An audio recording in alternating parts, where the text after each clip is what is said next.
从计划去母池高原的那一刻起，这一路就充满了挑战。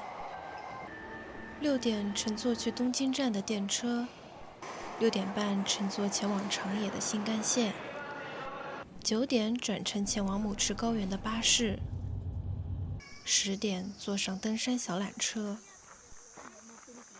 窗外的景色由城市到小镇，到田野，到森林。我在疲惫中睡去，醒来时，窗外已是层峦叠嶂，山间仿佛披上了绸缎，山巅覆着白皑皑的雪。春夏秋都很好看。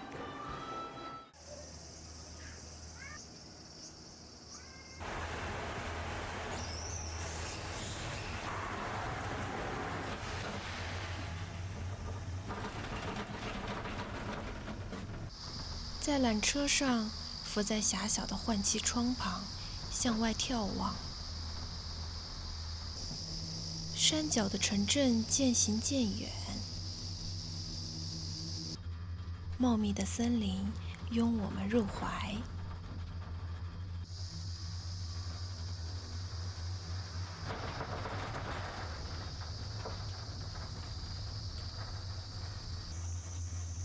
缆车一站一站地攀升，城市的喧嚣在路途中渐渐退去，我的心里充满了喜悦。今天几点钟起床的呀？4点半。你这一路上睡了多长时间？1个小时吧。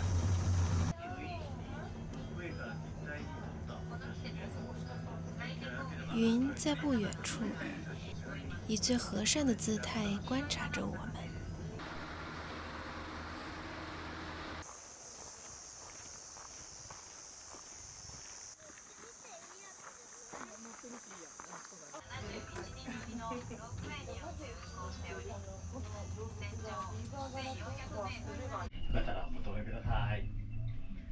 でこれで到着しますけれどもね、駅をねちょっと見まして右手で出ますと出口になります。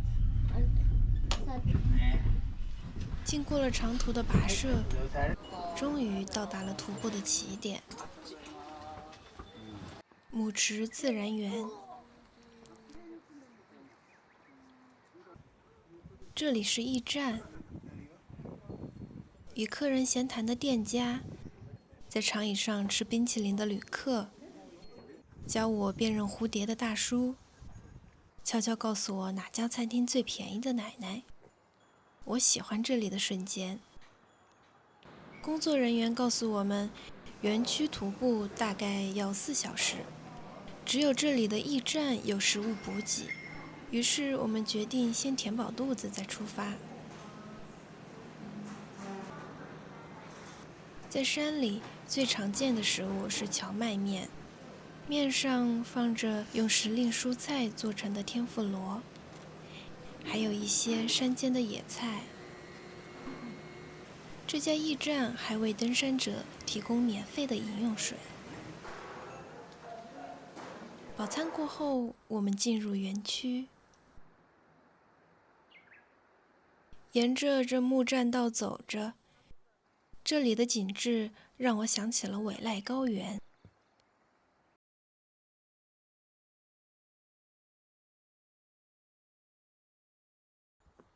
平原就在眼前，远处是一片沉静的林海。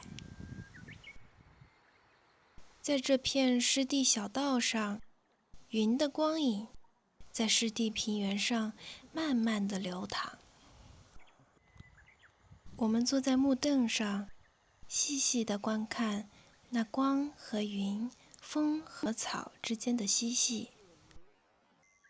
山泉从山巅的雪中醒来，沿着河道缓缓地流下。河床上睡满了圆润的鹅卵石，偶尔还会有一尾盐鱼从光影中游过。这里的植被丰富的像一本翻不完的图鉴。我一次次被他们拉住脚步，蹲下来，仔细地端详。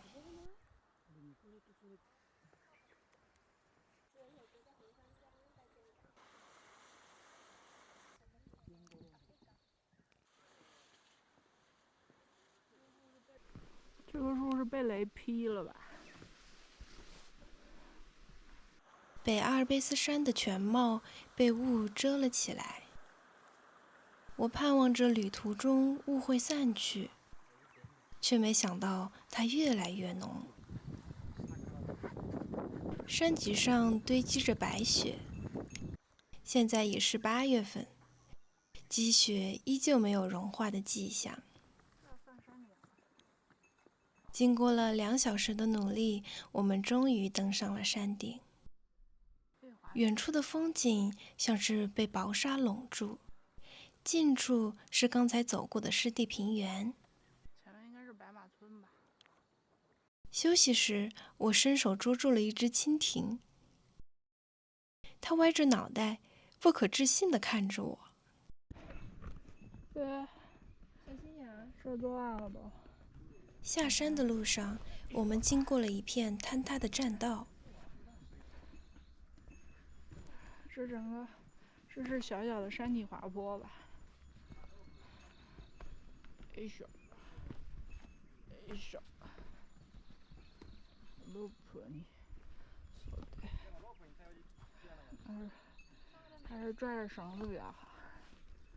我们拉着绳子，小心翼翼地迈着脚步。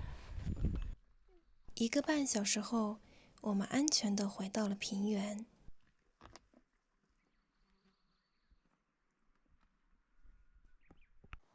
在回程的路上，我又一次感受到了湿地平原的温柔。它像一团柔软的棉被，轻轻地裹住了我的心房。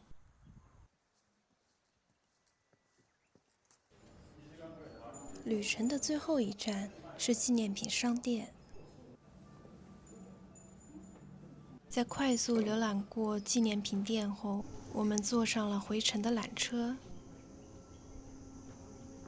正在我念念不忘平原的风景时，一束光划破了云层，落在了山坡的草原上。